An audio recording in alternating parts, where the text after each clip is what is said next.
ఓ 25 కిలోమీటర్ల దూరం ప్రయాణం, పట్టిన సమయమేమో 5-6 గంటలు. దారి పొడుగున ఎదురుపడిన వాళ్ళని పలకరించటము, కలిసి వస్తున్న వాళ్ళని చీర్ చేయటం, కోలాహలాన్ని చేతులు చాచి స్వాగతించటం లాంటి దృశ్యాలు ఎప్పుడూ కనపడుతూనే ఉంటాయి కదా జగన్ పర్యటనలో.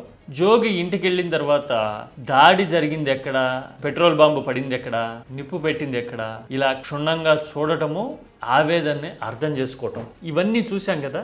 ఇది హత్యాయత్నం కాదా అని అడుగుతా ఉన్నా నేను. ఇంతకీ జగన్ పర్యటన ఇంపాక్ట్ ఎంత ఉంటుంది?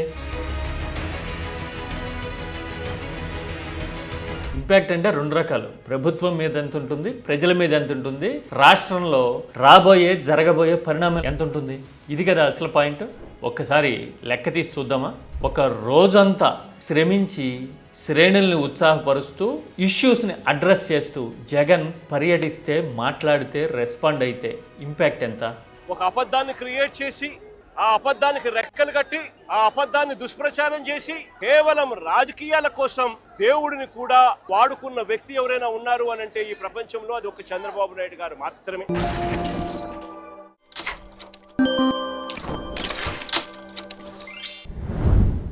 జగన్ బయటకు వస్తుంటే జనం కోలాహలం కనపడుతుంది కదా. నాకైతే ప్రత్యేకంగా కొన్ని దృశ్యాలు చాలా ఆసక్తికరంగా అనిపిస్తాయి. రాజకీయ పర్యటనలు అంటే చాలామంది జనాన్ని పోగేయటం కనపడుతూనే ఉంటుంది కదా. బస్సులు పెట్టి తరలిస్తేనో, కుర్చీలేసి కూర్చోబెడితేనో ఒత్తుగా జనం కనపడుతుంటారు. అలా కాకుండా నిర్బంధాలు విధించినా, బ్యారికేడ్లు పెట్టినా, ఆంక్షలు పెడుతూ ఆపినా సరే వాటిని అన్నింటినీ తోసుకుని రావాలంటే అభిమానం ఉండాలి, పర్సనల్ కనెక్ట్ ఉండాలి కదా. ఆ పర్సనల్ కనెక్ట్ ఏ స్థాయిలో ఉంటుంది అంటే రోడ్ల మీద ఎదురొచ్చి పనిమానుకుని మరీ పలకరించేంత, షేక్ హ్యాండ్ ఇచ్చి సమస్యలు చెప్పేంత, ఇటువైపు నుంచినేమో యోగక్షేమాలు అడిగి భరోసా ఇచ్చేంత కదా. ఇలాంటి దృశ్యాలు కనపడుతూ ఉంటాయి. ఇవన్నీ పర్సనల్ కనెక్ట్కి సింబల్ అనుకుంటే, ఇంత సుదీర్ఘ ప్రయాణం గంటల తరబడి ఒక 25 కిలోమీటర్ల దూరంలోనే చేసి జోగి ఇంటికి వెళ్ళిన తర్వాత ఇలా ఘటనా స్థలాన్ని, దాడి జరిగిన ప్రాంతాన్ని క్షుణ్ణంగా చూడడమే కాదు, ఇంట్లో పెద్దలకి, మహిళలకి ధైర్యం చెప్పిన తర్వాత జగన్ అడ్రస్ చేయడం చూసాం కదా. అటువంటి ఫ్లెక్సీలు, అటువంటి అన్యాయమైన మాటలు దాంట్లో రాసి తప్పుడు ప్రచారం చేస్తా ఉన్న నేపథ్యంలో చంద్రబాబు నాయుడు గారిని ఎవరైనా కూడా ఈ వాస్తవాలన్నీ కూడా చెబుతూ చంద్రబాబు నాయుడు గారిని ఎవరైనా గట్టిగా నిలదీస్తే చంద్రబాబు నాయుడు గారిలో అసహనం వచ్చి ఏ స్థాయిలోకి వెళ్ళిపోయాడు అని అంటే, ఎస్, ఈ మాట కేవలం జోగి రమేష్కో, వైసీపీకో చెప్పింది కాదు, రాష్ట్రం మొత్తానికి వర్తించేది కదా. బాధితుల్ని పరామర్శించడము, కరెంట్ టాపిక్స్ మాట్లాడడం చూస్తూ ఉన్నాం కదా. దీని మీద ఇంపాక్ట్ ఏ స్థాయిలో ఉంటుంది అని తెలియాలంటే other side of the coin అర్థం చేసుకోవాలి మనం. ఎలాగా? జగన్ ఒక పక్కన అధికారంలో ఉన్నవాళ్ళు వన్ సైడెడ్గా చేస్తున్న ప్రయత్నాలని, మీడియా వ్యూహాత్మకంగా చల్లుతున్న బురదని తన పర్యటనలతోనూ వాదనలతోనూ ఎదుర్కొంటూ ఉన్నాడు కదా. లడ్డూ విషయంలో సుప్రీంకోర్టు ఏం చెప్పింది, సిట్ ఇచ్చిన నివేదికలో ఏముంది, అయినా మరో విచారణకు ఆదేశిస్తాము అని చెప్పడంలో ఆంతర్యం ఏంటో అంబటి రాంబాబు కుటుంబాన్ని పరామర్శించిన తర్వాత జగన్ చెప్పగానే ప్రభుత్వంలో వణుకు పుట్టడము, పార్టీలన్నిటినీ ఒక దగ్గరికి తెచ్చి వ్యూహమథనం చేయడం చూశాం కదా. అంతటితో అయిపోలా, ఏదో రకంగా జగన్ని ఆత్మరక్షణలో పడేయాలి అనే ఉద్దేశంతో ఇంటెన్సిటీ పెంచబోయి ఇప్పుడు అభాస్ పాలవటం కనపడుతోంది కదా.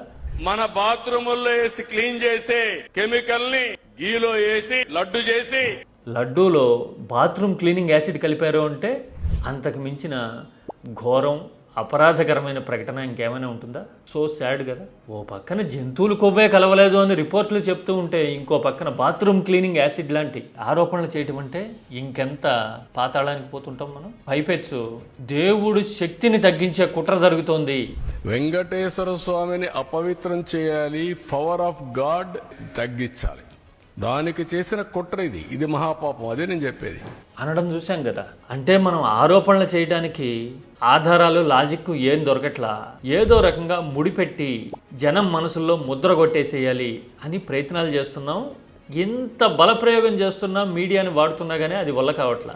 ఎందుకని? దట్ ఈస్ జగన్ ఎఫెక్ట్ అనుకోవాలేమో. ఎందుకంటే అవతల వైపున other side of the coin ఏంటో చూపిస్తూ, వాస్తవాలేంటో వివరిస్తూ, బలమైన ఆర్గ్యుమెంట్ వినిపిస్తూ ఉండేసరికి ఫ్రస్ట్రేషన్ లెవెల్ రైజ్ అవుతుంది.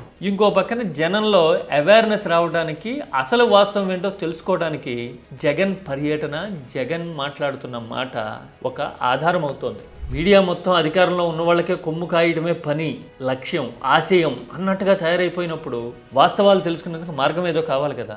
ఆ మార్గమే విపక్షం చూపిస్తున్నట్టుగా జగన్ తన పర్యటనలతో వివరిస్తున్నట్టుగా అనిపిస్తూ ఉంది. అందుకోసమే గుంటూరు అయినా ఇప్పుడు ఇబ్రహీంపట్నం అయినా కేవలం ఇది వైసీపీ నాయకుల్ని వ్యక్తిగతంగా పరామర్శించడానికి సంబంధించిన టూర్ మాత్రమే కాదు, రాష్ట్రానికి వాస్తవాలు చెప్పే, నిజాలు వివరించే వేదిక కూడా అవుతోంది. ప్రతి ఒక్కరిని కూడా బోన్లో నిలబెడతాము. ప్రతి ఒక్కరిని కూడా చేసిన అన్యాయానికి శిక్ష వహించక తప్పదు అని చెప్పి కూడా ప్రతి ఒక్కరికి కూడా ఈ సందర్భంగా తెలియజేస్తా ఉన్నాను. ఎస్ అని అర్థమవుతుంది మనకి. అందుకోసమే జగన్ మాట్లాడుతున్న కొద్దీ, ఆర్గ్యుమెంట్ వివరిస్తున్న కొద్దీ కూటమిలో ఫ్రస్ట్రేషన్ పెరుగుతోంది. ఇప్పుడు బాత్రూమ్ యాసిడ్ వరకు వచ్చిన ఆరోపణలు మరి ముందు ముందు ఇంకెంత దిగజారుతాయో తలుచుకుంటేనే ఆందోళన కలుగుతోంది. భగవంతుడా, ఈ రాజకీయం నుంచి రాష్ట్రాన్ని నువ్వే కాపాడు అని మొక్కుకోవాల్సిన, వేడుకోవాల్సిన పరిస్థితి వచ్చేసింది ఇప్పుడు. ఈ విషయం ఒకటే కాదు, ప్రభుత్వ వైఫల్యాల్ని, ప్రచారాన్ని జగన్ ఎండగట్టిన తీరు చూసారా? మళ్ళీ మళ్ళీ మళ్ళీ అదే అబద్ధాన్ని చెప్పి మళ్ళీ అదే నిజం చెయ్యాలి అని చెప్పి ప్రయత్నం చేస్తా ఉన్న తీరును ఇప్పటికైనా మానుకోవాలి అని చెప్పి వీళ్ళందరికీ కూడా గట్టిగా చెప్తా ఉన్నాను. దేవుడు గట్టిగా వీళ్ళందరికీ కూడా బుద్ధి జ్ఞానం ఇవ్వాలని కూడా దేవుని కూడా కోరుతా ఉన్నాను. ఎస్, ఇలాంటి మాటలు విన్నప్పుడే ప్రజలకి వాస్తవాలు తెలుసుకోవడం ఎంత అవసరమో తెలుసుకోవాల్సిన పరిస్థితి ఉంది ఇప్పుడు, అవునా కదా? అందుకే జగన్ పర్యటన కేవలం రాజకీయానికి మాత్రమే సంబంధించిందో, లేదంటే సొంత పార్టీ కార్యకర్తలు ఏళ్ళేసి హంగామా చేసుకోవడానికో, లేదంటే రాజకీయాన్ని ఉత్తేజపరుచుకోవడానికో సంబంధించిన విషయం మాత్రమే కాదు, రాష్ట్రానికి వాస్తవాలు వివరించే ఒక సాధనం కూడా, అవునా కదా?